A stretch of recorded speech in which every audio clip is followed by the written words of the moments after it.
ओम शांति।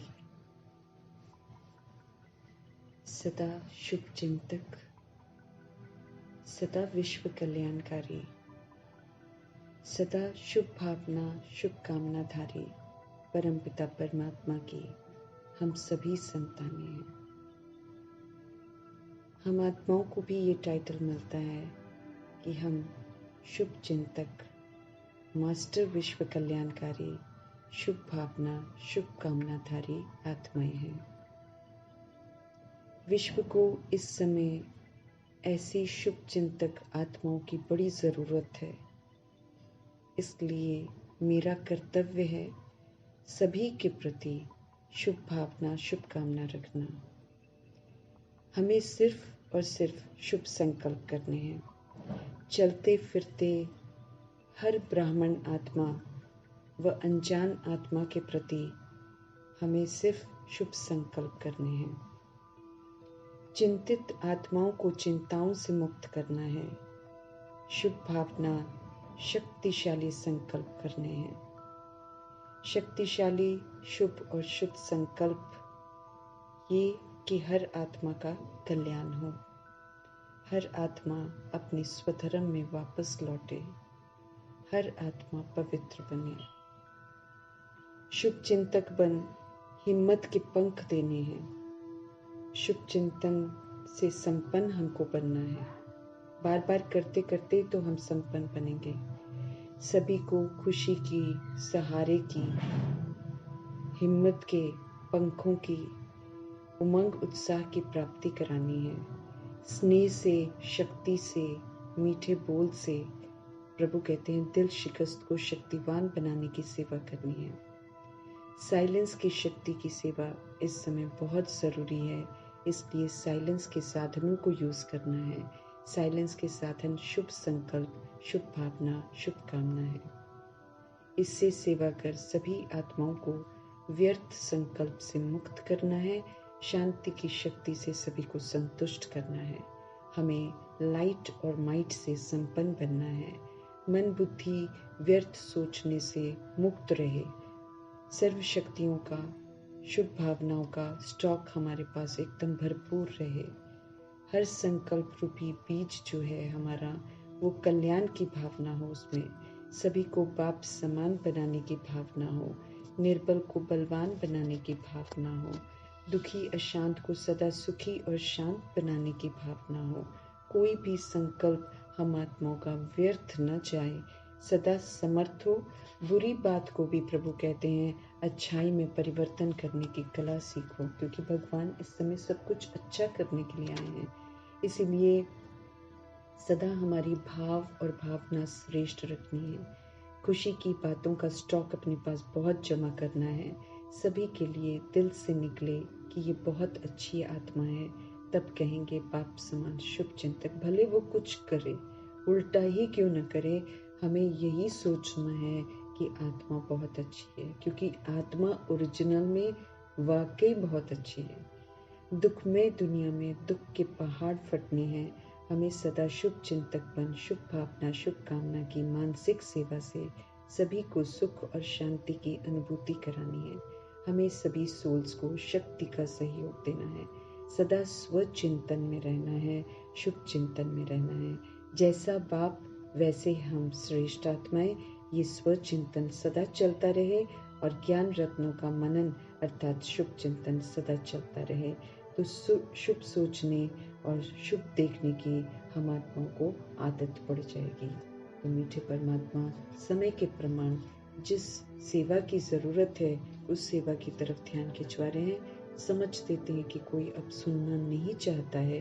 हम साइलेंस की शक्ति से सोल्स को शांत कर सकते हैं, सोल्स को खुश कर सकते हैं। उसके लिए हमें अपने पास बहुत सारा शुभ भावना शुभ कामना का, समर्थ संकल्पों का, शुभ संकल्पों का, शुद्ध संकल्पों का, सकारात्मक संकल्पों का, कल्याणकारी संकल्पों का स्टॉक जमा करके रखना है, ताकि हम सभी सोल्स के लिए, चाहे वो बी के परिवार में आई हुई आत्मा हो, चाहे फिर वो बाहर जो सोल्स हैं द्वापर युग और कलयुग की, सभी सोल्स के लिए सिर्फ और सिर्फ कल्याणकारी संकल्प उठने चाहिए। सभी अच्छे हैं, यही सोच हमारी होनी चाहिए। ऐसा सोच के हम दूसरी सोल्स को अच्छा बनाएंगे और खुद भी फिर हम अच्छे बनेंगे, क्योंकि जब हम सबको अच्छा बोलना शुरू करेंगे तो मेरी वृत्ति दृष्टि भी अच्छी होगी। नहीं तो हमको करेक्शन करने की आदत है, अब हमें उस करेक्शन करने की आदत से खुद को मुक्त करना है। तो निराकारी स्थिति में स्थित होकर निराकार परमपिता परमात्मा के पुनः हम महावाक्य सुनेंगे, समझेंगे, उन्हीं से समर्थ परमात्मा को सदा साथ रखेंगे, उनको हाजिर नाजिर करके उन्हीं से रिक्वेस्ट करेंगे कि जैसे आप समझाते हो वैसे हम आत्माओं को समझ में आए और वैसे ही फिर हम उसको अमल में भी जरूर लेकर आए। तो इन्हीं दुआओं के साथ प्रभु के महावाक्य जो हैं, प्रभु के बच्चे जो द्वापर युग और कलयुग के बच्चे हैं, उन सभी आत्माओं के प्रति भी समर्पित है, ताकि वो बच्चे भी जागें, वो बच्चे भी अपने खुदा के साथ जुड़ें, वो बच्चे भी अपने स्वधर्म में लौटें, दे भान दे अभिमान से वो भी मुक्त हो जाएं और जो भी बुराइयां हैं उससे मुक्त होकर काम क्रोध लोभ मोह अहंकार से उन्हें भी वैराग आ जाए, उन्हें भी पवित्रता आकर्षित करे। इन्हीं दुआओं के साथ उन्हें समर्पित करते हुए प्रभु के ये जो सुनहरे बहुत अच्छे महावाक्य हैं, सुकून पहुंचाने वाले हैं, ये प्रकृति के प्रति भी समर्पित करेंगे, 5 तत्वों के प्रति भी और वायुमंडल के प्रति भी। इन्हीं बाबा के महावाक्यों से पुनः सब कुछ शुद्धिकरण हो, फिर से प्रकृति पावन बने, फिर से वायुमंडल पावन बने और फिर से 5 तत्व जो हैं सतो प्रधान बने। इन्हीं दुआओं के साथ हम देखते हैं आज हमारे परमपिता परमात्मा हम आत्माओं को किस विधि से शुभ चिंतक बनाते हैं और कैसे हम आत्माओं को बताते हैं कि किस विधि से हम शुभ चिंतन करके विश्व कल्याण में सहयोगी बन सकते हैं। मीठे बाबा बोले, मीठे बच्चे, तुम्हें सतो प्रधान बनना है, एक भी दाग न रह जाए। दुनिया भर के हमारे में दाग लगे हुए हैं, देह के भान देह के अभिमान में हम दाग वाली आत्मा बन गए हैं, तमो प्रधान बन गए हैं। प्रभु आकर हम आत्मा को समझ देते हैं, तुम्हें सतो प्रधान बनना है तो फिर बाप को प्यार से याद करो, क्योंकि जिसको हम याद करते हैं हम वैसे ही बन जाते हैं। हम देहधारियों को याद करते हैं, हम उदास हो जाते हैं। जैसा देहधारी होता है उसको जैसा हम याद करते हैं, हमारे मन में वैसी ही भावनाएं उत्पन्न होने लग जाती हैं। अगर कोई हमसे बुरा करता है और हम उसके बारे में सोचते हैं, हमारे मन में ईर्ष्या द्वेष आ जाता है। अगर कोई यूं ही कुछ अच्छा कर जाता है तो फिर हम उनके अधीन हो जाते हैं, उनसे प्रभावित हो जाते हैं। हमें प्रभाव मुक्त रहना है।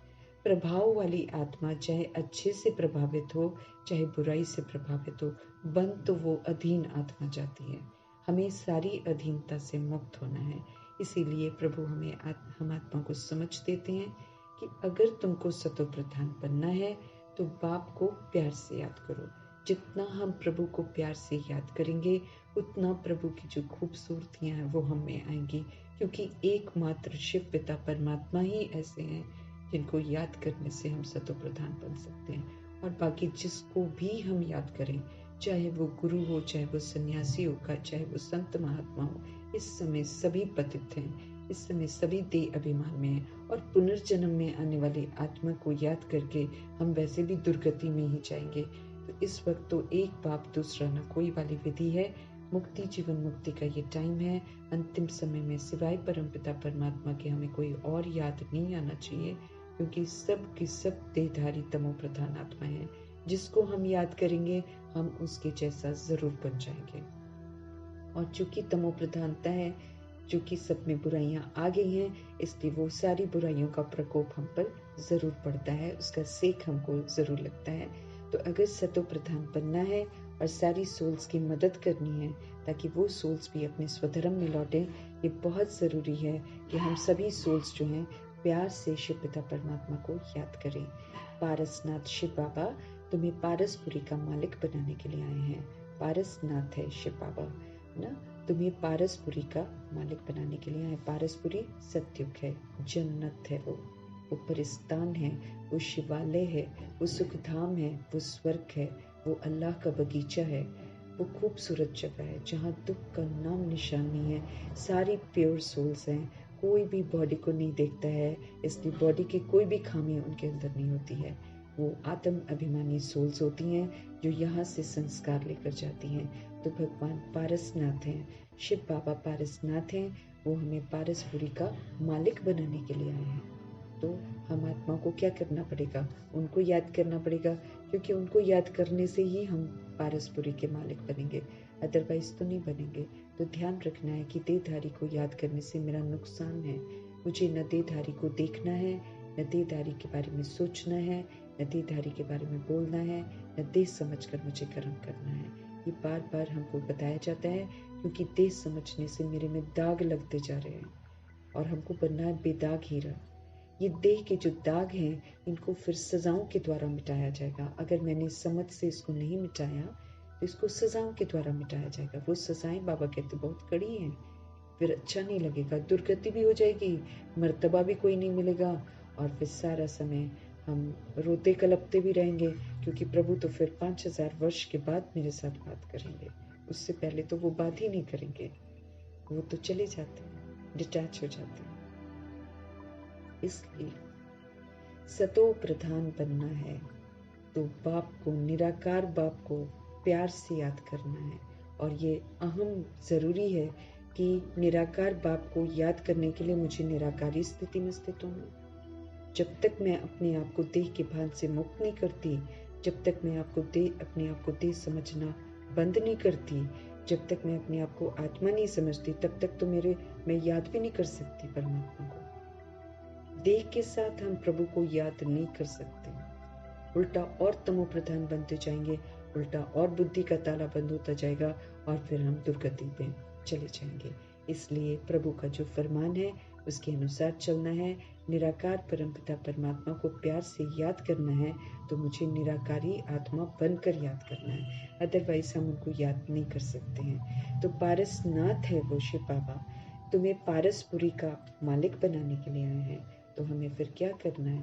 हमें प्यार से शिव पिता परमात्मा को याद करना है, वही मेरा साथी है। अंत में धक्के खाकर उनकी तरफ लौटना वो तो बेसमझी है, क्योंकि उस समय प्रभु मदद नहीं करेंगे। समय से पहले मुझे उनसे मदद लेनी है, मुझे प्योर बनना है। प्रश्न आज का है, तुम बच्चे किस एक बात की धारणा से ही महिमा योग्य बन जाएंगे? किस एक बात, ओनली वन, किस एक बात की धारणा से ही महिमा योग्य बन जाएंगे? उत्तर है, प्रभु कहते हैं बहुत बहुत निर्माण चित्त बनो महिमा योग्य बनने के लिए। किसी भी बात का अहंकार हमको नहीं होना चाहिए, है ना? नहीं तो ऐसा होता है ना, हम लोग ज्ञान में आते हैं, फिर जो ज्ञान में नहीं होते हैं, वो शुरू में जो हमारा लहजा होता है किसी को बात बताने का, वो अहंकार ही होता है। हम देख के अभिमान में देखते हैं कि हमको मालूम है, इनको मालूम नहीं है।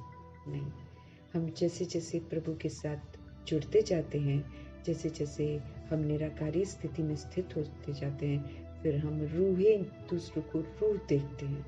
एक रूह जो है वो दूसरी रूह की तकलीफ को, उसकी विस्मृति को अपना दुख समझ कर देखेगी। जैसे प्रजापिता ब्रह्मा, वो हर किसी की विस्मृति को अपना दुख समझते थे, और किसी न किसी तरीके से मना उसको ठीक करना है, उनको हमेशा ये होना रहता था, सबको ठीक करना है। वो कभी किसी की टिक्का टिप्पणी नहीं करते थे, वो ठीक करने की तरफ ध्यान देते थे।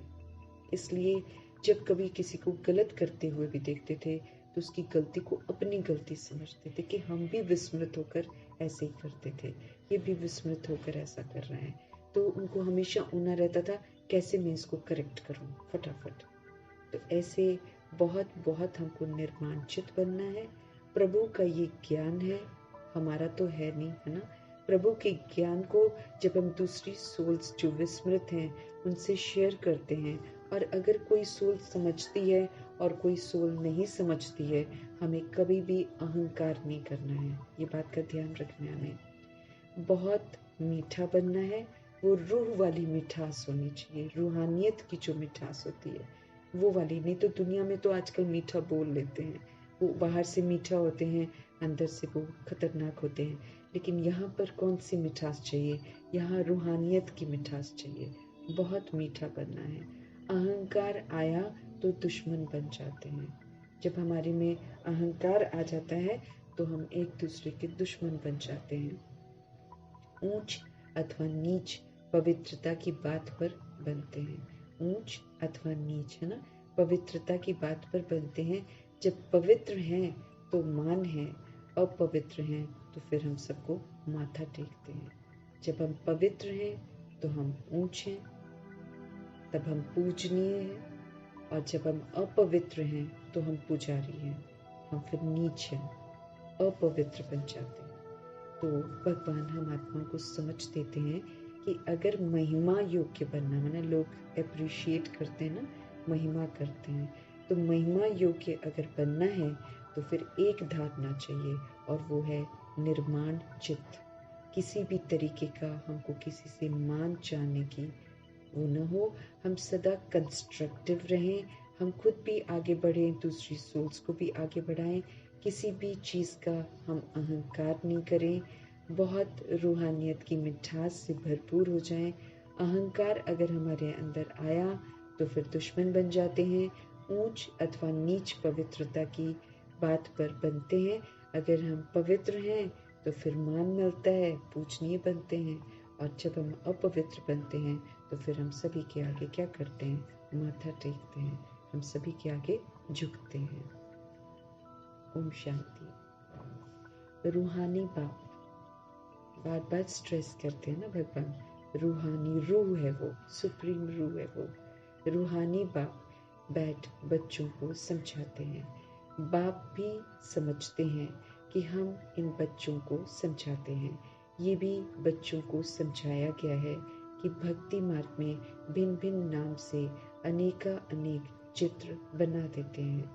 जैसे कि नेपाल में पारसनाथ को मानते हैं, उनका बहुत बड़ा मंदिर है, परंतु है कुछ भी नहीं। 4 दरवाजे हैं, 4 मूर्तियां हैं, चौथे में श्री कृष्ण को रख दिया है। उसका विवरण बता रहे हैं भगवान। 4 दरवाजे हैं, 4 मूर्तियां हैं, और चौथे में श्री कृष्ण को रखा है। अब शायद कुछ बदली कर दिया हो, अब पारसनाथ तो जरूर फिर शिव बाबा को कहेंगे। मनुष्यों को पारस बुद्धि भी वही बनाते हैं। तो पहले पहले उनको ये समझाना है कि ऊंच ते ऊंच भगवान है, क्योंकि अब सभी सोल्स का बुद्धि का योग सत्य परमात्मा के साथ जुड़ना है। सत्य परमात्मा सृष्टि रूपी ड्रामा को आकर जो करते हैं, करेक्ट करते हैं, हम सभी आत्माओं को पुनः पवित्र बनाते हैं ना, तो ऊंच ते ऊंच भगवान है। हर आत्मा जो है भगवान को भूल कर ही तो गंदी बन गई है। अभी उसको फिर से ऊंचा बनना है, फिर से होलीएस्ट बनना है, फिर से हाईएस्ट बनना है। तो सभी को ऊंच ते ऊंच भगवान की जो माना सत्य पहचान है वो मिलनी चाहिए। तो भगवान समझ देते हैं कि वहाँ क्या कर दिया है, मंदिर बना दिया है, 4 दरवाजे बना दिए हैं, 4 मूर्तियां रख दी हैं, और चौथे में श्री कृष्ण को रख दिया। भगवान समझ देते हैं कि देहधारी भगवान नहीं होते हैं, देहधारी पुनर्जन्म में आते हैं। भगवान समझ देते हैं कि जो पारसनाथ है, नाम उसका मंदिर का पारसनाथ है, लेकिन जो पारसनाथ है वो शिव बाबा है। उनको ही कहेंगे। मनुष्यों को पारस बुद्धि वही बनाते हैं। तो पहले पहले उनको समझाना है जिन्होंने ये मंदिर बनाया हुआ है, या फिर जो मंदिर जिन्होंने बनाया वो तो होंगे नहीं, लेकिन जो इस मंदिर में पुजारी बनकर पूजा करते हैं, उन सभी सोल्स को समझाना है कि ऊंच ते ऊंच तो भगवान है और पीछे है सारी दुनिया। सूक्ष्म वतन की सृष्टि तो है नहीं, पीछे होते हैं लक्ष्मी नारायण व विष्णु। वास्तव में विष्णु का मंदिर भी रॉन्ग है। विष्णु चतुर्भुज, 4 भुजाओं वाला कोई भी मनुष्य होता नहीं है। बाप समझाते हैं ये लक्ष्मी नारायण हैं, जिनको इकट्ठा विष्णु के रूप में दिखाया हुआ है। बनाने वालों ने चित्र बना दिए हैं अंदर संस्कारों के अनुसार, लेकिन समझ प्रभु आकर देते हैं। लक्ष्मी नारायण तो दोनों अलग अलग हैं। सूक्ष्म वतन में विष्णु को 4 भुजाएं दे दी हैं, अर्थात दोनों को मिलाकर चतुर्भुज बना दिया है। बाकी ऐसा कोई होता नहीं है। मंदिर में जो चतुर्भुज दिखाते हैं वो है सूक्ष्म वतन का चित्र, है ना। चतुर्भुज को शंख दिखाते हैं, चक्र दिखाते हैं, गदा दिखाते हैं, पद्म दिखाते हैं, लेकिन बाबा कहते हैं ऐसा कुछ है नहीं। चक्र किसके पास है? अभी प्रभु के बच्चों को चक्र देते हैं। स्वदर्शन चक्र की समझ प्रभु अभी देते हैं, है ना। तो चक्र भी बच्चों का है। और नेपाल में विष्णु का बड़ा चित्र जो है क्षीर सागर में दिखाते हैं। नेपाल में विष्णु का बहुत बड़ा चित्र दिखाते हैं, उस सागर में दिखाते हैं। पूजा के दिनों में थोड़ा फिर दूध डाल देते हैं। बाप एक एक बात अच्छी तरह समझाते हैं। ऐसे कोई भी विष्णु का अर्थ तो समझा ही नहीं सकता है। वो खाली ये समझते हैं कि विष्णु ऐसा ही होता है, चार भुजाधारी होता है, और विष्णु ऐसे सुदर्शन चक्र चलाते हैं तो किसी का गला कट जाता है। फिर गदा भी देखते हैं, उसमें भी उनको लगता है हिंसा करते हैं ना, और फिर इस तरह कंफ्यूजन में रहते हैं। अब प्रभु आकर समझ देते हैं कि ये चारों अलंकार जो हैं ये वास्तव में हम आत्माओं के पास होते हैं। हमें आत्मा का दर्शन करा के प्रभु स्वदर्शन चक्र की नॉलेज देते हैं, जिससे हम पुनः अनादि आदि स्मृतियों के साथ अनादि आदि स्मृतियों में लौटते हैं। फिर शंख ध्वनि, जैसे बाबा हमको समझाते हैं वैसे दूसरी सोल्स को समझाने की समझ देते हैं। तो शंख ध्वनि कर रही है। श्रेष्ठ कर्मा रूपी गदा जो है वो हम आत्मा को देते हैं ताकि हम श्रेष्ठ कर्मा करें, और फिर सदा ये चीज़ों को करने के लिए हमारी स्थिति बड़ी श्रेष्ठ होनी चाहिए, इसलिए कमल आसन दिखाते हैं। तो कमल आसन पर विराजमान होना मतलब सब तरह के प्रभाव से बिल्कुल मुक्त रहना। ऐसी सोच जो फिर इस विधि से कमल आसन पर विराजमान होती है वो फिर विष्णु जैसी बनती है ना। सर्वगुणों से संपन्न, है ना। 16 कला संपूर्ण, संपूर्ण निर्विकारी, अहिंसा, परमोधर्मी और मर्यादा पुरुषोत्तम। ये तो भगवान खुद आकर समझाते हैं। भगवान कहा जाता है किसको? शिव बाबा को। तो एक ही, परंतु भक्ति मार्ग वालों ने नाम अनेक रख दिए हैं। 12 ज्योतिर्लिंगम में 12 नाम है, उनके कर्तव्यों के आधार पर है, लेकिन वैसे वो सिर्फ शिव बाबा कहलाते हैं। तुम अभी अनेक नाम नहीं लेंगे। भक्ति मार्ग में बहुत धक्के खाते हैं, हमने भी धक्के खाए हैं। अभी अगर तुम मंदिर आदि देखेंगे तो उस पर समझाएंगे कि ऊंच से ऊंच कौन है? भगवान है। वो सुप्रीम सोल है, वो निराकार परमपिता परमात्मा है, वो ज्योति बिंदु है। आत्मा शरीर के द्वारा कहती है वो परमपिता परमात्मा है ना। हम सभी सोल्स भी शरीर के द्वारा बोलते हैं, बिना शरीर के तो हम बोल नहीं सकते ना। तो शरीर के द्वारा हम कहते हैं वो परमपिता परमात्मा। उनकी फिर महिमा भी है। ज्ञान का सागर, उनको ज्ञान का सागर कहते हैं, उनको सुख का सागर कहते हैं। भक्ति मार्ग में एक के अनेक चित्र हैं।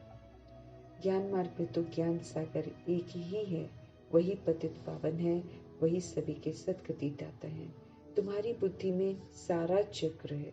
ऊंच से ऊंच परमपिता परमात्मा है, उनके लिए ही गायन है। सिमर सिमर सुख पाओ, उनके लिए है, लेकिन जानते नहीं है, इसलिए सबको सिमरते हैं। सारे गुरु जितने 10 गुरु हैं ना, 10 गुरुओं को सिमरते हैं। इससे पैसा मिलेगा, इससे दुख दर्द दूर हो जाएंगे, इससे सुख मिलेगा, शांति मिलेगी, ऐसे करके सारे गुरुओं के बारे में फिक्स कर दिया। ये सोल्स बाद में बनाती हैं, गुरु नानक जी नहीं बना कर जाते हैं। गुरु नानक जी तो ये बोलकर जाते हैं सिमर सिमर सुख पाओ। वो तो मन मना भव की बात करते हैं ना, जब साहेब तो सुखों की मणि मिले, वो तो इस विधि से बताते हैं। लेकिन सोच भूल जाती हैं ऊंच से ऊंच परमात्मा है, उनके लिए ही गायन है। सिमर सिमर सुख पाओ, अर्थात अब एक बाप को ही याद करो, अर्थात सिमरन करते रहो। तो जितने भी कलह कलेश हैं वो मिटे, सब तन के, और फिर जीवन मुक्ति का मर्तबा पाएंगे। जितने कलह कलेश हैं वो सारे हमारे मिट जाएंगे, और फिर हम जीवन मुक्ति मर्तबा पाएंगे।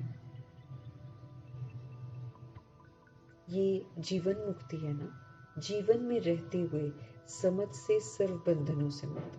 पहले हम कर्म कॉन्शियस होकर, बॉडी कॉन्शियस होकर कर्म करते थे, तो उससे क्या होता है, हमारे हिसाब किताब बनते थे, और फिर वो एक कलह कलेश का रूप ले लेता है कि हम ज्यादा कर लिया, आपने कम किया, हम ही सारा दिन करते रहते हैं। इस तरह के कलह कलेश हमारे जीवन में आ गए।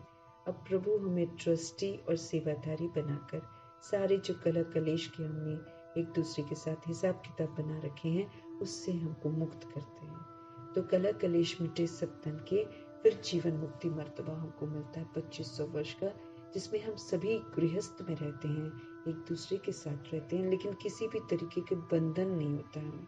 हम बंधनों से मुक्त रहते हैं, जीवन मुक्त अवस्था में रहते हैं। तो ये जीवन मुक्ति है ना, बाप से ये सुख का वर्षा हमको मिलता है। जीवन मुक्ति सुख का वर्षा है। हम रहते हैं सभी के साथ, लेकिन हम सभी बंधनों से मुक्त हैं। कोई किसी को बांधता नहीं है, कोई किसी को अधीन नहीं बनाता, कोई किसी पर डोमिनेट नहीं करता, कोई कुछ नहीं, सब कुछ वो भी जी रहा है, वो भी जी रहा है, कोई बंधन नहीं है। तो जीवन मुक्त जो है, ये बाप से सुख का वर्षा मिलता है। अकेले ये तो नहीं पाएंगे, जरूर पूरी राजधानी होगी, सिर्फ प्रजापिता ब्रह्मा तो नहीं पाएंगे, राजधानी भी होगी। गोया बाप राजधानी स्थापन कर रहे हैं इस समय। सतयुग में राजा रानी प्रजा सब होते हैं। तुम ज्ञान प्राप्त कर रहे हो तो जाकर फिर बड़े कुल में जन्म लेंगे। सोल्स जो ज्ञान प्राप्त करती हैं, ज्ञान को धारण करती हैं, उनको फिर अच्छा परिवार मिलता है। तो तुम ज्ञान प्राप्त कर रहे हो तो फिर जाकर बड़े कुल में जन्म लेंगे, बहुत सुख मिलता है। जब वो स्थापना हो जाती है तो चीची आत्माएं, माना जो भगवान का कहना नहीं मानती हैं, वो सारी सोल्स फिर सजा खाकर वापस चली जाती हैं, अपने अपने सेक्शन में जाकर सब ठहरेंगी। इतनी सभी आत्माएं आएंगी, फिर वृद्धि को पाते रहेंगे।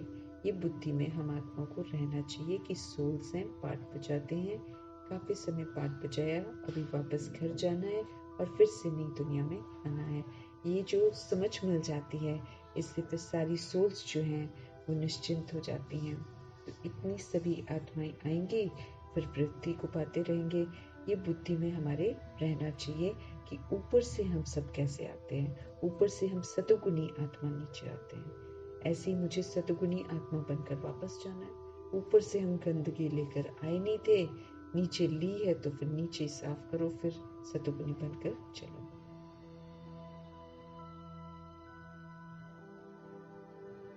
ये बुद्धि में रहना चाहिए कि ऊपर से कैसे आते हैं। ऐसे तो नहीं कि 2 पत्ते के बदले 10 पत्ते इकट्ठे आना चाहिए, ऐसा तो नहीं है।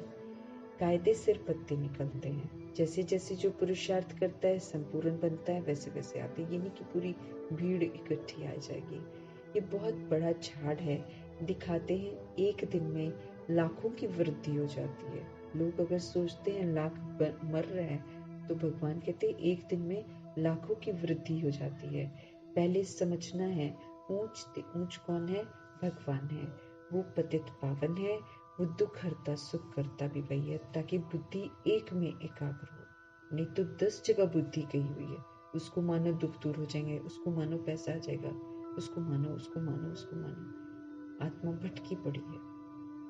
तो सबको समझ मिलनी चाहिए कि ऊंच से ऊंच है भगवान, पतित पावन है, वो दुख करता सुख करता है। जो भी पाठधारी दुखी होते हैं, उन सबको आकर वो सुख देते हैं। हम सभी सोल्स पाठ बजाते हैं, हम सभी सोल्स देह अभिमान में आ जाते हैं, फिर हम दुखी होते हैं और प्रभु आकर फिर हमें सारे दुखों से मुक्त करते हैं। दुख हरता सुख करता भी वही है। जो भी पाठधारी दुखी होते हैं, उन सबको आकर सुख देते हैं। दुख देने वाला कौन है? रावण है। देह का अभिमान जो आ जाता है हमारे अंदर, वो हम आत्माओं को दुख देता है। मनुष्यों को ये मालूम ही नहीं है कि बाप आए हैं जो आकर समझे। अगर उनको बताओगे तो उनको टच नहीं होता है, इसलिए कोई जानते ही नहीं है कि प्रभु जी आए हुए हैं। जाने तो आकर समझे ना।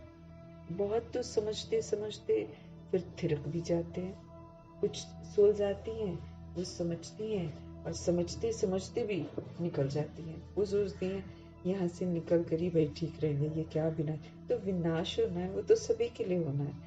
भगवान तो आकर हमको जो दुनिया का हमने सीन बना दिया है, उसका सत्य बताते हैं। भगवान झूठ थोड़ी बोलते हैं। भगवान हम आत्माओं को उसके सेक से बचाते हैं। लेकिन कई लोग नहीं समझ पाते हैं अच्छे तरीके से, तो वो क्या करते, सुनते सुनते वो थिरक जाते हैं, समझते समझते वो छोड़ देते हैं। जैसे स्नान करते करते पाँव फिसल जाता है तो पानी अंदर घुस जाता है। बाबा तो अनुभवी है ना, ये तो विषय सागर है। ये दुनिया जो है ये विकार रूपी विष से, ये देह अभिमान के जहर से भरी पड़ी है। ये तो सागर बना हुआ है, ये तो विषय सागर है। बाबा तुमको क्षीर सागर की तरफ ले जाते हैं, परंतु ये जो माया रूपी ग्राह है ये अच्छे अच्छे महारथियों को भी हप कर लेती है। बाबा हम आत्माओं को मिठास के सागर की तरफ लेकर जाते हैं, लेकिन बाबा कहे ये जो माया रूपी ग्राह है, मगरमच्छ है, ये अच्छे अच्छे महारथियों को भी हप कर लेती है। क्योंकि क्या होता है, महारथी अच्छा करते हैं, अच्छा करते करते निरंतर पढ़ते नहीं रहते हैं। हाँ, निरंतर प्रभु वो सोचते हैं हमने जान लिया, लेकिन प्रभु का जो ज्ञान है, प्रभु की जो युक्तियां हैं, इनका रेपिटेशन बहुत जरूरी है, प्रभु की याद बहुत जरूरी है। फिर वो लाइट ले लेते कि हम तो रहते ही याद में हैं, लेकिन प्रभु याद की तरफ भी ध्यान खिंचवाते हैं। आत्मा समझकर परमात्मा को याद करना है, देह के भान में याद तो पहुंचती नहीं है, फिर बचाएंगे कैसे। इसलिए क्या होता है कि अच्छे अच्छे महारथियों को भी हप कर लेती है माया। जीते जी बाप की गोद से मरकर रावण की गोद में चले जाते हैं। जीते जी बाप की गोद में आते हैं और फिर बाप की गोद को छोड़ देते हैं, फिर जाकर रावण की गोद में चले जाते हैं, शोक वाटिका में चले जाते हैं, अर्थात मर पड़ते हैं।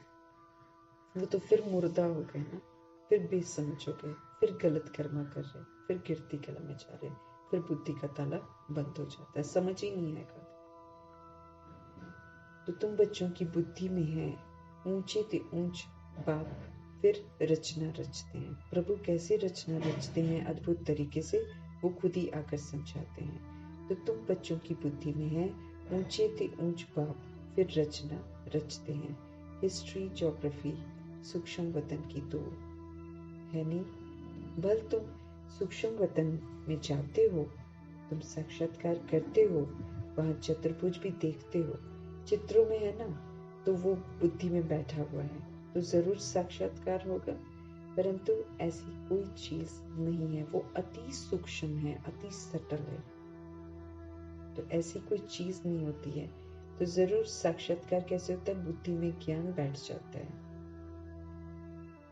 ये भक्ति मार्ग के चित्र बने हुए भगवान कहते हैं, ये जो चतुर्भुज दिखाते हैं ना, ये भक्ति मार्ग के चित्र हैं। अभी तक भक्ति मार्ग चल रहा है, भक्ति मार्ग जब पूरा होगा तो फिर ये चित्र रहेंगे नहीं। स्वर्ग में ये सब बातें जो हैं भूल जाएंगी।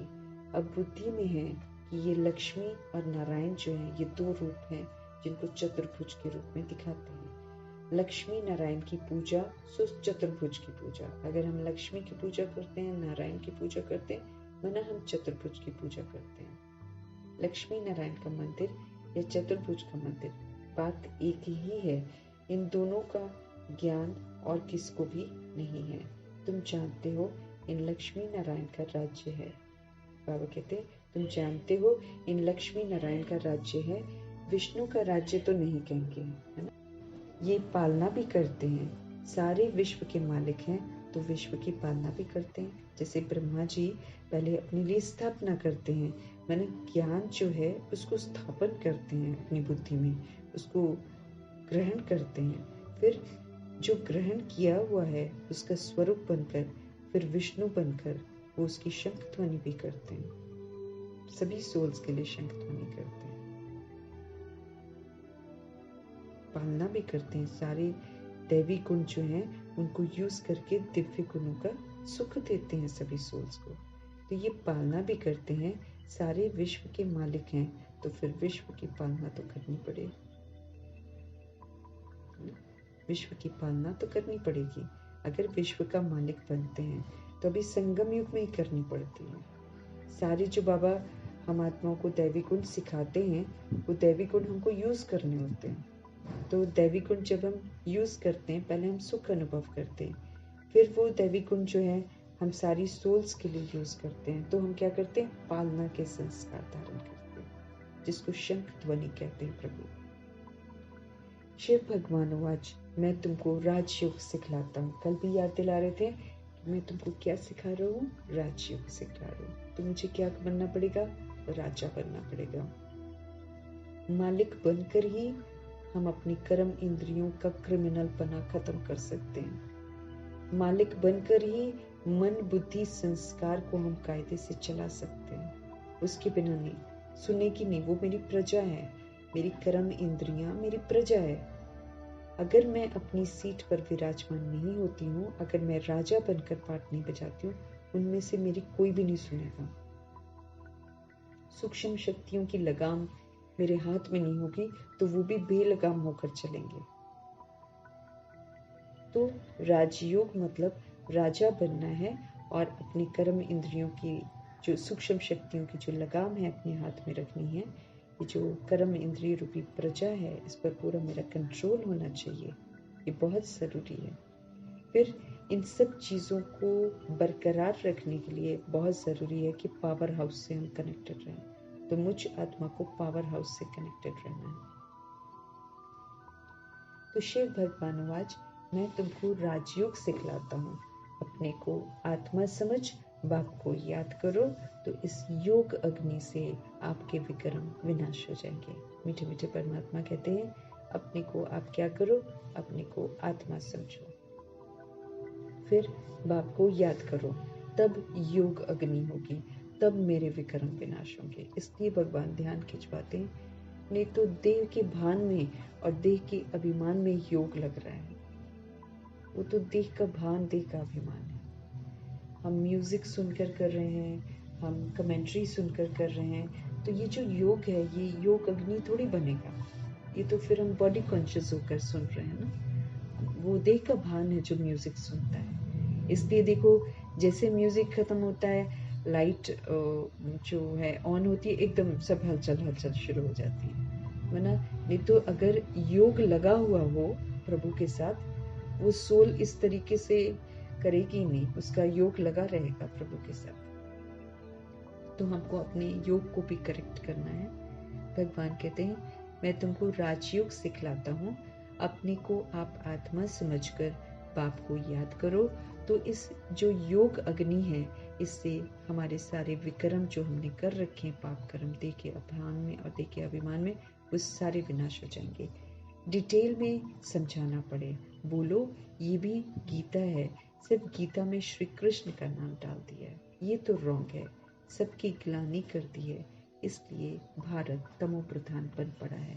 भगवान कहते हैं, समझ देते हैं कि सिर्फ गीता में श्री कृष्ण का नाम डाल दिया है, जो कि गलत है, और फिर सबकी ग्लानि भी कर दी है। इसलिए भारत जो है इस समय तमो प्रधान बन पड़ा है। अब है कलयुगी दुनिया का अंत। भगवान कहते, अब कलयुगी दुनिया का अंत है। इनको कहा जाता है तमो प्रधान आयरन एज। ये बिल्कुल तमो प्रधान हो गई है, ये आयरन एज है। जो फिर सतो प्रधान थे, उन्होंने ही 84 जन्म लिए हैं। जो सतो प्रधान थे, उन्होंने ही पूरे 84 जन्म लिए हैं। तब फिर बाप को आना पड़ता है। पहले नंबर में एक की बात नहीं है, इनकी तो सारी राजधानी थी ना, फिर जरूर होनी चाहिए। बाप सबके लिए कहते हैं, अपने को आप आत्मा समझो और बाप को याद करो, तो फिर योग अग्नि होगी, उसी से हमारे पाप कटेंगे। बाबा कहे, अपने को क्या समझना है? अपने को सोल समझना है। सोल समझकर हमें क्या करना है? सत्य परम पिता परमात्मा को याद करना है। सोल समझकर याद करेंगे तो वो योग अग्नि का कार्य करेगा। उस योग अग्नि में मेरे पाप सारे भस्म होंगे। बाप सभी के लिए कहते हैं, किसी एक को नहीं कहते कि भाई अपने को अब आत्मा समझो, बाप को याद करो, तो योग अग्नि से पाप कट जाएंगे। काम चिता पर बैठकर हम सभी सांवरे हो गए हैं। अब सांवरे से हमको फिर से पवित्र गोरा बनना है। तो कैसे बने? सो तो बाप आकर सिखलाते हैं। श्री कृष्ण की आत्मा जरूर भिन्न भिन्न नाम रूप लेकर आती होगी, है ना। वो तो फिर पुनर्जन्म में आते हैं। अब 84 जन्म है, उनके 84 नाम है, 84 रूप है। अभी जो 84वां जन्म है, उसमें उनका नाम चेंज हो गया, उनका नाम ब्रह्मा रखा गया, शिव बाबा ने। उनका नाम ब्रह्मा रखा है। अलौकिक रूप हो गया अब उनका, चेंज हो गया ना 84वां जन्म। तो श्री कृष्ण की आत्मा जरूर भिन्न भिन्न नाम रूप लेकर आती होगी। तो जो लक्ष्मी नारायण थे उनको ही 84 जन्मों के बाद फिर ये बनना है। तो उनके बहुत जन्मों के अंत में बाप आकर प्रवेश करते हैं, फिर वो सतो प्रधान विश्व के मालिक बनते हैं। तुम्हारे में पारसनाथ को पूजते हैं, शिव को भी पूजते हैं। जरूर उन्हों को शिव ने ही तो ऐसा पारसनाथ बनाया होगा। टीचर तो चाहिए ना, वो है ज्ञान सागर। अब सतो प्रधान पारसनाथ बनना है तो बाप को बहुत प्यार से याद करो, भगवान कहते हैं। अगर आपको बिल्कुल प्योर बनना है, अगर आपको सतो प्रधान बनना है, अगर आपको पारसनाथ बनना है तो बाप को बहुत प्यार से याद करो। वही सबके दुख हरने वाला है। बाप तो सदा सुख देने वाले हैं। ये है कांटों का जंगल। ये दुनिया जो है कांटों का जंगल है। प्रभु इस कांटों के जंगल से हमको निकालते हैं। प्रभु हमारे दुखों को हरते हैं। प्रभु हमारे को सुख देते हैं। हम आत्माओं को दुखों का कारण बताकर दुखों का निवारण करवाते हैं। तो बाप आए हैं क्या करने के लिए? फूलों का बगीचा बनाने के लिए आए हैं। तो बाप अपना परिचय देते हैं, मैं इस साधारण बूढ़े तन में प्रवेश करता हूँ। क्या समझ देते हैं प्रभु हम आत्माओं को कि मैं साधारण बूढ़े तन में प्रवेश करता हूँ जो अपने जन्मों को नहीं जानते हैं। भगवानोवाच, मैं तुमको राजयोग सिखलाता हूँ। फिर से हम आत्माओं को राजा बनाते हैं, सर्व तरह की अधीनता से मुक्त करते हैं। ब्रिकुटी जो हमारा निवास स्थान है आत्मा का, उसमें स्थित होने की समझ देते हैं। वहाँ पर विराजमान होकर पावर हाउस से कनेक्ट रहकर मन बुद्धि की लगाम को अपने हाथ में लेकर, मन बुद्धि संस्कार की लगाम को अपने हाथ में लेकर कर्म इंद्रियों को बिल्कुल कायदे अनुसार चलाते हैं। मजाल है वो गलत करे, ऐसा राजयोगी बनाते हैं प्रभु। तो ये ईश्वरीय यूनिवर्सिटी ठहरी। एम ऑब्जेक्ट है ही कि राजा रानी बनने की, तो जरूर प्रजा भी बनेगी, है ना। मना प्रजा मतलब क्या? भगवान हम आत्माओं को समझ देते हैं कि जब भी हम आकर्षण में आते हैं या फिर हम विकर्षण में आते हैं तो हम अधीन आत्मा बन जाते हैं। जब हम किसी भी बात के प्रभाव में आते हैं हम अधीन आत्मा बन जाते हैं। हम किसी के लगाव में आते हैं हम अधीन आत्मा बन जाते हैं। हम किसी के दबाव में आते हैं हम अधीन आत्मा बन जाते हैं। अब प्रभु हम आत्माओं को श्रेष्ठ करना सिखाते हैं, प्लस हम आत्माओं को बोलते हैं कि किसी के भी अच्छे कर्म या बुरे कर्म के प्रभाव से मुक्त रहो। जो सोल किसी भी सोल के प्रभाव से मुक्त रहती है वो राजा आत्मा है। प्रजापिता ब्रह्मा के साथ बहुत कुछ हुआ। कोई भी धोखा देकर चला जाता, कोई भी उल्टा बोलकर चला जाता, कोई भी बदनाम करता, कुछ भी करता, वो कभी किसी के प्रभाव में आए ही नहीं। उनकी स्थिति कभी डावाडोल हुई नहीं। किसी की बात उनके अंदर जाकर घर करी नहीं।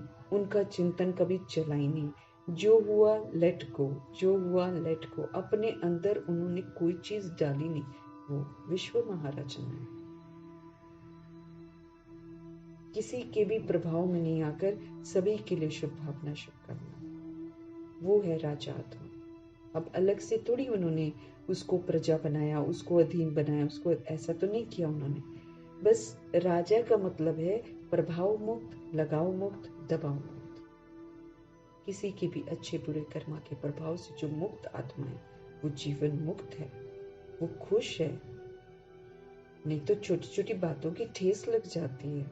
किसी ने कुछ कह दिया, अंदर सोचने लग जाएंगे, उसने मुझे ऐसा कह दिया, उसने मुझे ऐसा कह दिया, दुखी हो जाए, सारी खुशियां ही छिन जाती हैं। ब्रह्मा जी को गालियां दी, निंदा करी, कुछ भी कहा, वो अपने स्वस्थिति में रहे कि मैं तो सोल परमात्मा का बच्चा हूं। वो अपने जो भगवान ने स्वमान दिए उन स्वमानों के रूहानी नशे में रहते थे। उनको कोई फर्क नहीं पड़ता था कोई कुछ भी बोले, कोई बदनाम करे। वो एक्सेप्ट ही नहीं करते थे वो सारी चीज़ों को। अंदर एक्सेप्ट करना मतलब उसको एब्जॉर्ब कर लेना। एब्जॉर्ब करते हैं तो फिर रिफ्लेक्ट करते हैं। डेफिनेटली जब एब्जॉर्ब होता है तो कहीं ना कहीं दिल को लगता है, फिर हम उसको रिफ्लेक्ट करते हैं, हम तो गंदे बन जाते हैं, दूसरी सोल कामयाब हो जाती है। अब जैसे भगवान कहते हैं कोई सोल आपको कुछ करे, है ना, और आपको गुस्सा आ जाए, तो मतलब मैं अगर गुस्सा करती हूँ, कोई मेरे को गुस्सा दिलाता है और मैं गुस्सा करती हूँ, तो भगवान मुझे एहसास दिलाते हैं कि तुम तो उसके गुलाम बन गए,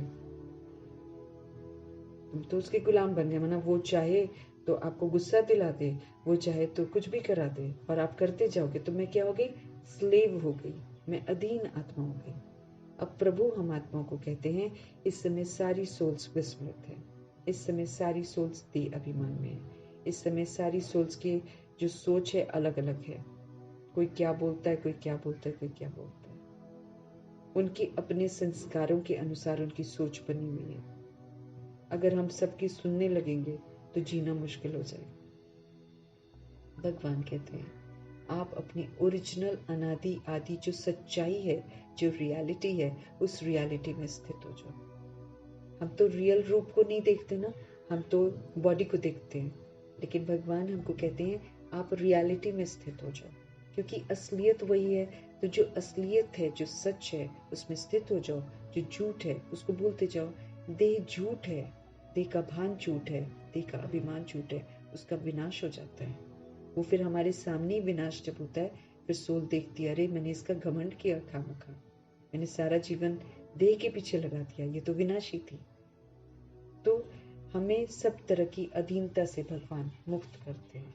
तो जो सोल सब तरह के प्रभाव से मुक्त रहती है, दुनिया उसको कुछ भी बोलती रहे, वो उसको शुभ भावना शुभकामना देती है, वो उसको अच्छा ही अच्छा बोलती है, वो राजा आत्मा है। वो उतना खुश रहती है, उतना वो निर्बंधन रहती है, उतना आजाद रहती है।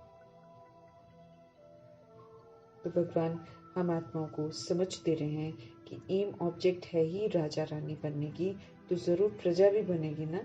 तो मनुष्य योग योग बहुत करते हैं, निवृत्ति मार्ग वाले तो अनेक हठ योग करते हैं। जो घर बार छोड़ जाते हैं वो तो फिर हठ योग करते हैं, वो अपने आप को कष्ट देते हैं, तकलीफें देते हैं, वो राजयोग तो सिखला नहीं सकते। प्रभु कहते हैं बाप का है ही एक प्रकार का योग, बाप का है ही एक प्रकार का योग। सिर्फ कहते हैं अपने को अब आत्मा समझकर मुझ बाप को याद करो। मीठे मीठे शिव पिता परमात्मा हम आत्माओं को कहते हैं अपने को आप आत्मा समझकर मुझ बाप को याद करो। 84 जन्म पूरे हुए, अब वापस घर जाना, ड्रामा क्लोज होना है, हमको वापस घर जाना है और फिर से हमको नई दुनिया में आना है। तो 84 जन्म पूरे हुए, अब वापस घर जाना है, अब पावन बनना है, हमको एक बाप को याद करना है, बाकी सबको बाबा कहते छोड़ो, अब बुद्धि से छोड़ दो। हमको क्या करना है? वापस घर जाना है। हमको क्या करना है? पावन बनना है। तो हमको याद किसको करना है? जो पावन बनाने वाला है, पतित पावन। बाकी सारे हमको पतित बनाने वाले हैं। मेरे अंदर कोई भी खामी आती है, दैट इज पतित बनना। हमारे में ईर्ष्या आ जाए, हमारे में द्वेष आ जाए, हमारे में गुस्सा आ जाए, हमारे में लोभ आ जाए, हमारे में मोह आ जाए, सारी गंदगी है। हम सब पतित बना है, सब पतित बना है। भगवान कहते हैं क्रोध आ रहा है, पतित बना है, उसको भी बाबा प्योरिटी नहीं समझते। तो अब एक पवित्रता के सागर को याद करना है, बाकी बाबा कहते छोड़ दो सब कुछ। भक्ति मार्ग में तुम गाते थे कि आप आएंगे तो हम एक संग जोड़ेंगे। हमारे वायदों को याद दिलाते हैं, क्योंकि तब भी धोखा खाया है, तो प्रभु को पुकारा है और कहा है कि जब भी आप आओगे हम सब कुछ छोड़ देंगे, हम आपके ही बन जाएंगे। ऐसे हमने वायदे करे हुए हैं। तो तुम गाते थे भक्ति में कि आप आएंगे तो हम एक संग जोड़ेंगे, तो जरूर उनसे वर्षा मिला था ना। तो आधा कल्प स्वर्ग है, फिर क्या है? नरक है। तो रावण राज्य शुरू होता है। ऐसे ऐसे समझाना है, अपने को देह नहीं समझना है। भगवान कहते मत समझो अपने को देह, तुम देह नहीं हो। तो ऐसे ऐसे समझाना है, अपने को देह न समझो। आत्मा जो है वो इम्पेरिशेबल है, अविनाशी है। आत्मा में ही सारा पाठ रिकॉर्डेड है। जो तुम बचाते हो।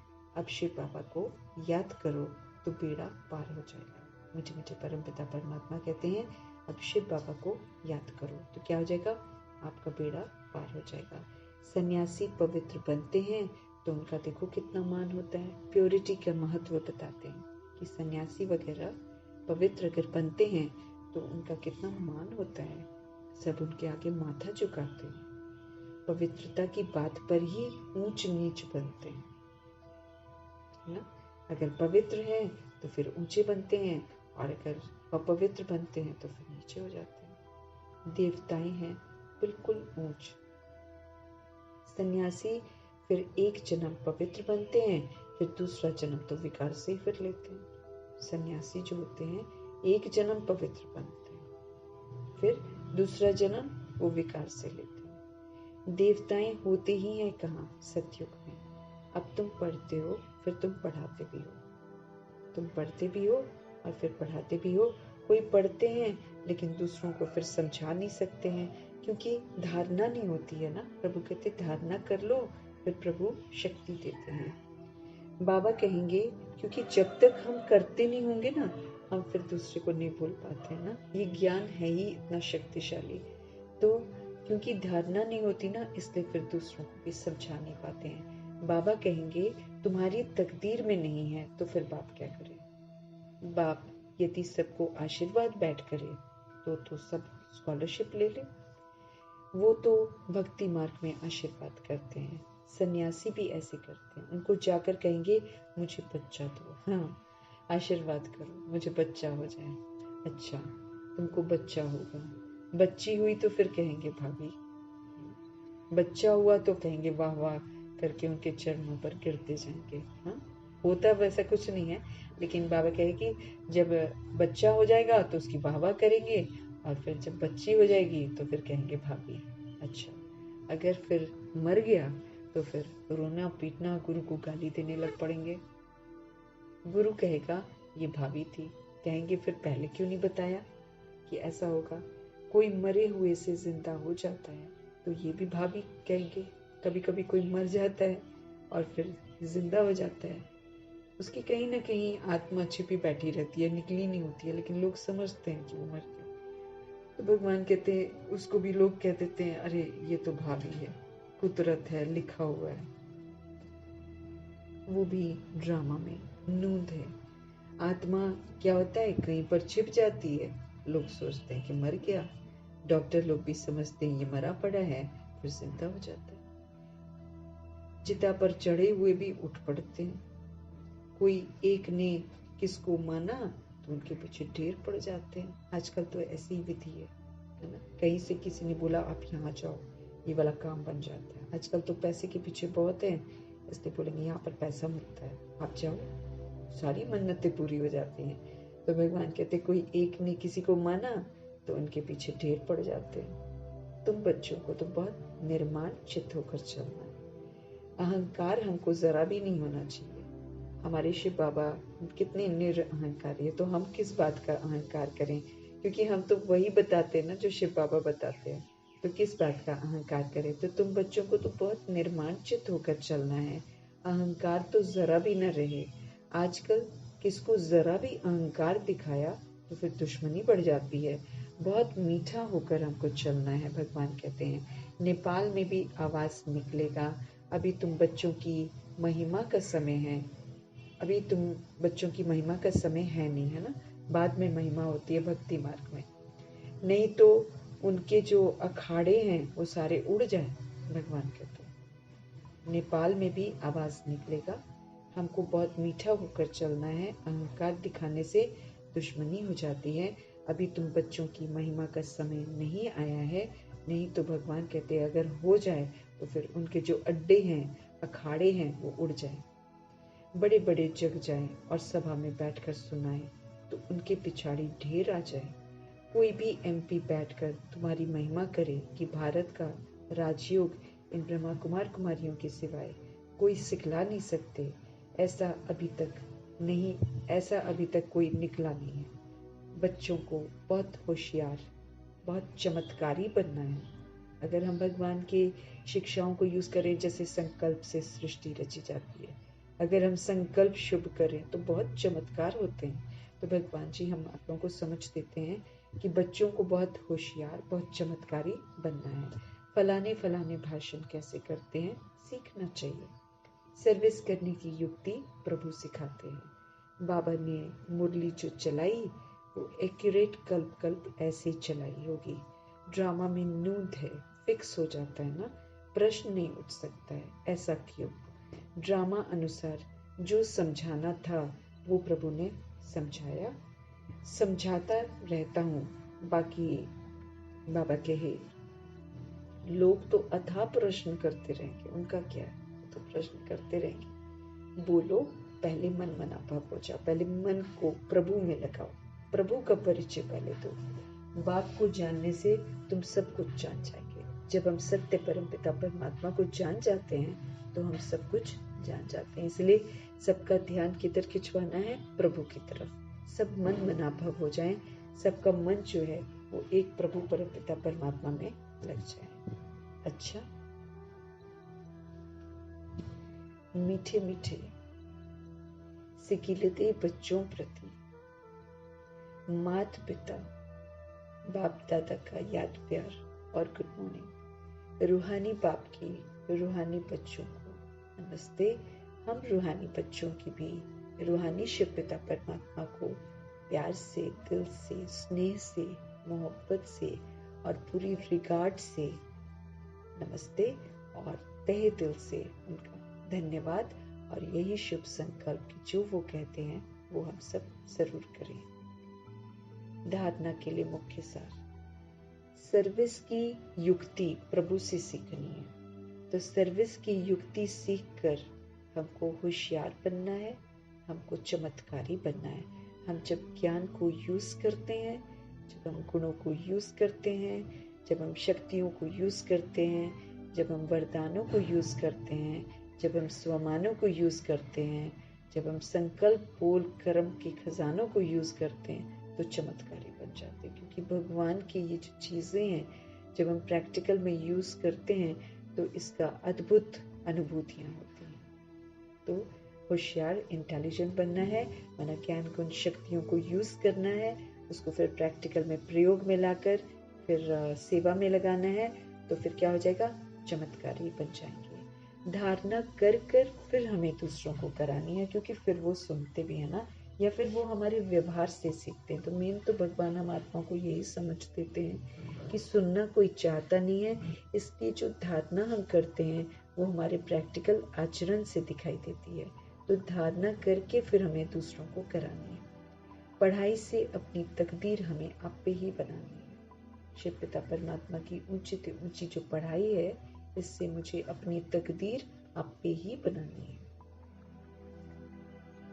किसी भी बात में, कोई भी बात हो, किसी भी बात में जरा भी मुझे अहंकार नहीं दिखाना है। बहुत बहुत मीठा, रूहानियत की मिठास, एक रूह दूसरी रूह को बताए, ऐसे हमें भगवान का ज्ञान शेयर करना है। मैं बॉडी कॉन्शियस होकर दूसरे को ज्ञान नहीं बताऊं। मैं एक रूह हूँ और सुप्रीम रूह की संतान हूँ। इस स्मृति से दूसरे को भी रूह समझकर उसको याद दिलाना है। जैसे घरों में होते हैं ना, हम अपने जो भी लौकिक जो रिश्ते होते हैं उनको कैसे बताते हैं? अपना परिवार समझकर बताते हैं। अब मेरा क्या है? मेरा बेहद का परिवार है। हम सभी एक्चुअली रूहें हैं, एक परम धाम की रहने वाली हैं। मेरे लिए तो फिर अब कोई भी भेदभाव नहीं होना चाहिए। इसलिए भगवान समझ देते हैं कि जरा भी अहंकार नहीं होना चाहिए। बहुत बहुत हमको रूहानियत की मिठास चाहिए और फिर निर्माण चित्त बनना है। एक तो मुझे किसी चीज का मान नहीं करना है और दूसरा मुझे कंस्ट्रक्टिव भी बनना है, दूसरी सोल को भी आगे बढ़ाना है। माया रूपी ग्रह से मुझे अपनी संभाल जरूर करनी है। ये जो माया है, ये मगरमच्छ ना, माया रूपी मगरमच्छ, इससे मुझे अपनी संभाल करनी है।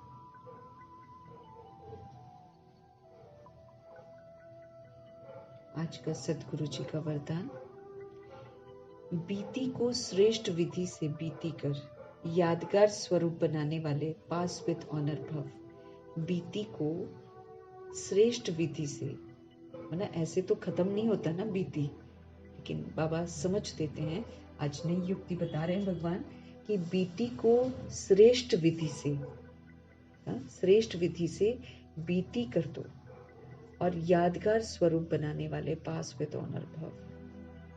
पास्ट इज पास्ट, तो होना ही है, वो तो होना है ना। समय और दृश्य जो है सब पास हो जाएंगे, लेकिन पास विद ऑनर बनकर हर संकल्प व समय को पास करो।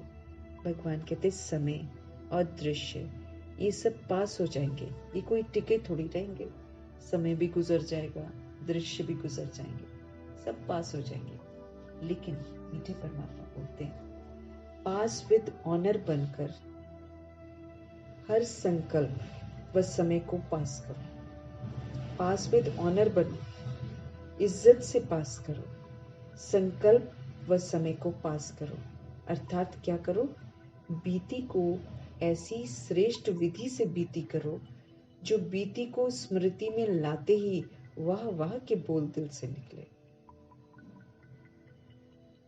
भगवान कह रहे हैं बीती को जो हो गया उसको ऐसी श्रेष्ठ विधि से उसको पास्ट करो जो बीती की स्मृति में, बीती को कभी स्मृति में भी लाए ना, तो क्या हो, बीती को स्मृति में लाते ही वाह वाह के बोल कहाँ दिल से निकले। अन्य आत्माएं आपकी बीती हुई स्टोरी से पाठ पढ़े।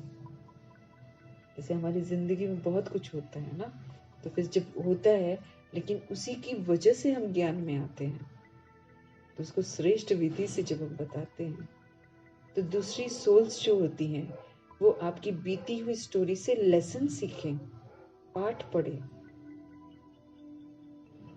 आपकी बीती यादगार स्वरूप बन जाए तो कीर्तन अर्थात कीर्ति गाते रहेंगे। जब दूसरों को बताते हैं ना, तो भगवान कहते हैं कि बीती को श्रेष्ठ विधि से बीती कर यादगार स्वरूप बना दो उसको, कि वो एक यादगार बन जाए, तब पास विद ऑनर बनेंगे ना। पास्ट इज पास्ट, तो होना ही है, समय भी बदल जाएगा, दृश्य भी बदल जाएगा, लेकिन पास विद ऑनर बनकर हर थॉट को, हर समय को पास करो। कल्याणकारी है, उससे कितना कल्याण हुआ उस विधि से। अर्थात बीती को ऐसी श्रेष्ठ विधि से बीती करो जो बीती को स्मृति में लाते ही जैसे ही याद आए तो वाह वाह के बोल दिल से निकले। अन्य आत्माएं भी आपके मन में भी निकले कि वाह क्या पास था, इससे मैंने ये सीखा, इससे मैंने ये सीखा, अच्छा ये ऐसे हुआ था लेकिन इसके पीछे देखो कितना कल्याणकारी दृश्य है, ऐसे करके ना। तो फिर भगवान कहते हैं वाह के बोल अपने दिल से भी निकले, और जब दूसरी सोल्स के साथ अपना अनुभव शेयर करते हैं तो अन्य आत्माएं भी आपकी बीती हुई स्टोरी से लेसन सीखें, पाठ पढ़े, आपकी बीती यादगार स्वरूप बन जाए, तो फिर कीर्तन अर्थात कीर्ति गाते रहेंगे, महिमा करते रहेंगे। स्लोगन, स्व कल्याण का श्रेष्ठ प्लान बनाओ, तब विश्व सेवा में सकाश मिलेगी। स्व कल्याण, अपना कल्याण पहले करो, इसका प्लान बनाओ। स्व कल्याण मीन्स स्व का परिवर्तन, क्योंकि स्व के परिवर्तन से ही अपना कल्याण हो सकता है, अदरवाइज नहीं हो सकता है। तो स्व कल्याण का श्रेष्ठ प्लान बनाओ, स्व परिवर्तन करो, स्व परिवर्तन से मेरा कल्याण हो जाएगा। तो स्व कल्याण का श्रेष्ठ प्लान बनाओ, तब बाबा कहे विश्व सेवा में सकाश मिलेगी, क्योंकि जब खुद ही चेंज नहीं हुए तो हम विश्व को क्या कर सकते हैं। तो पहले स्व परिवर्तन करके स्व कल्याण करेंगे, इससे फिर सारे विश्व की सेवा में हम क्या कर पाएंगे, सकाश देंगे, सारी विश्व को सकाश मिलेगी। जब हमारे में संपूर्ण परिवर्तन हो जाएगा, हम संपूर्ण पवित्र बन जाएंगे, तो फिर उसका फिर असर जो है, सकाश जो है ना, उसका जो प्रकाश है, उसका जो करंट है, वो फिर सब तरफ फैलेगा, विश्व की फिर हम सेवा कर सकेंगे। मीठे मीठे परमपिता परमात्मा का धन्यवाद करेंगे, शिव पिता परमात्मा का धन्यवाद, ब्रह्मा माँ का धन्यवाद, जगदम्बा माँ का धन्यवाद। दादियों का धन्यवाद, एडवांस पार्टी की सभी सोल्स का धन्यवाद, अष्ट रत्नों का धन्यवाद, नवग्रहों का धन्यवाद, 5 तत्वों का धन्यवाद, ड्रामा का धन्यवाद, प्रकृति का धन्यवाद, माया का धन्यवाद, यमदूत का धन्यवाद, करोड़ों की आबादी का धन्यवाद, साधनों का धन्यवाद, साधन बनाने वालों का धन्यवाद, साथ में रहने वाली सोल्स का धन्यवाद, अन्य आत्माएं जो हमारे कहीं ना कहीं मददगार हैं दुनिया में, है तो सब आत्मा भाई जिनके ऋण है हमारे ऊपर, उन तमाम आत्माओं के प्रति धन्यवाद, जो जिनकी बदौलत हमें सारा प्रभु का इतना सारा ज्ञान प्राप्त होता है, जो पास्ट की, जो प्रभु की इतनी सारी बातें हैं वो हमको पता चलती, जिन्होंने संजो कर ये चीज़ें हम आत्माओं के प्रति रखी हैं प्रभु के डायरेक्शन के प्रमाण, प्रभु का धन्यवाद, फिर उन सोल्स का भी धन्यवाद, शरीर रूपी इंस्ट्रूमेंट का धन्यवाद, इतने सारे अविनाशी खजाने जो हमको प्रभु ने दे रखे हैं सफल करने के लिए, उन तमाम अविनाशी खजानों का धन्यवाद।